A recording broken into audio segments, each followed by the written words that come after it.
Love එක පටන් අරන් ඉතින් අනේ ඉතින් ෆෝන් එකේ ලව් කරනවා හම්බෙනවා පස්සේ ගහදලා හැදෙනවා බලනවා ලව් එක.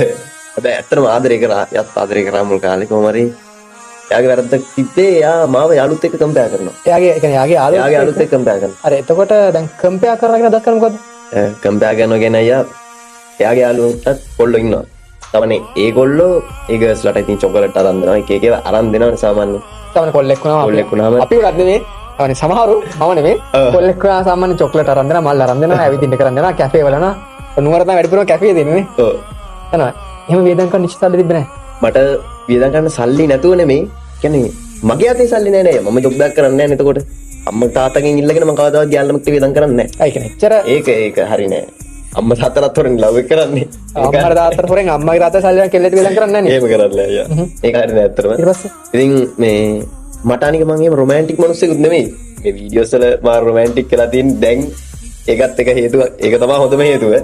මේ කියන්නේ නිෂ්ක්‍රිය චරිත දිහි වෙන්න ප්‍රධාන හේතුව. ඉවෙන්න ප්‍රධානම හේතුවක් තමයි එයා. ඊට පස්සේ මේ කොහමරි දැන් මට ඉතින් රොමැන්ටික් නැති නිසා මට ඉතින් අමතක කරන චොකලට් එකක් අතරන් දෙන අඩුව මලක්වත් මම දීලා නැහැ මං හිතන්නේ. මගේ යාළුවගේ බොයිෆ්‍රෙන්ඩ් යාළුවට මෙන්න මේ වගේ ගිෆ්ට් එකක් දුන්නා ඒ හින්දාවත් මට මේක අම්මා ඉල්ලනවා තමයි කියලා දෙනවා. කියන්නේ එහෙම පැහැදිලිව ඉල්ලනවා. ඉල්ලන්නේ කියනවා මෙයා නම් මට මෙහෙම නිකන් මෙයා මේ අංගවනවා. කලින් එයාට කලින් ලව් එකක් තිබිලා තියෙනවා. හරිද? කියනවා නිෂ්ක්‍රිය පළවෙනි එක. මගේ පළවෙනි එක. ආහා. පළවෙනි එක ඔව් පළවෙනි එක කියන්නේ නෑ. දෙවෙනි එක වගේ. පළවෙනි එක කියන්නේ පළවෙනි එක දවස් 3ක් විතර තිබේ. ඒක ලව් එකක් නෙමෙයි.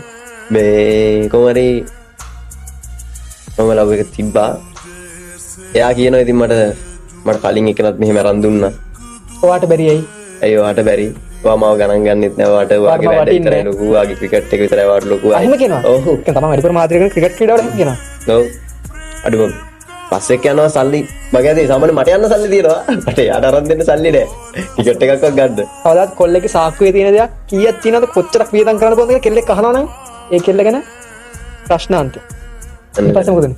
ඊට පස්සේ ඉතින් ඔහොම කම්පෙයාර් කරලා ගියා. ඔහොම කම්පෙයාර් කරලා ගියා. ඉතින් මට දුකයි ඉතින්. මම හැබැයි ආදරේ කරන එක නවත්තුවේ නෑ. දැන් කන්ටෙන්ට් ක්‍රියේටින් පටන් ගත්තේ දැන් කියනවා TikTok පටන් ගත්තා කියවනේ. ඔව් TikTok පටන් ගන්න මුල් කාලේ. ඔව් මුල් කාලේ. ඊට පස්සේ ඒකටත් මට බැන්න. ඒකට බැන්නේ. ඒ කියන්නේ යාගේ යාළුවෝ hina වෙනවලු මගේ කන්ටෙන්ට්ස් වලට. ඒක කන්ටෙන්ට්ස් නෙමෙයි මම නම් ඉත් එක්ක දාන වීඩියෝස් වලට. ඔව් ෆිල්ටර්ස් දානවලු මේ ඒ අයම කරම නළුවද නළුවෙක් වෙයිද ඔය වගේ කතා කියනවා. නළුවෙක් වෙයිද කියලා නළුවෙක් වෙයිද කියලා කියනවා. ඉතින් හිතන්නකෝ. ඒ කියන්නේ මටත් ලැජ නැහැ. ඒගොල්ලෝ එහෙම කියන්නේ කියනවා කියලා ඒගොල්ලෝ ගැල්ලම කතා වෙනවා කියන්නේ මං ගැන එහෙම නිකන්. අට වැඩන්නේ මටත් ඉතින් කියනවා.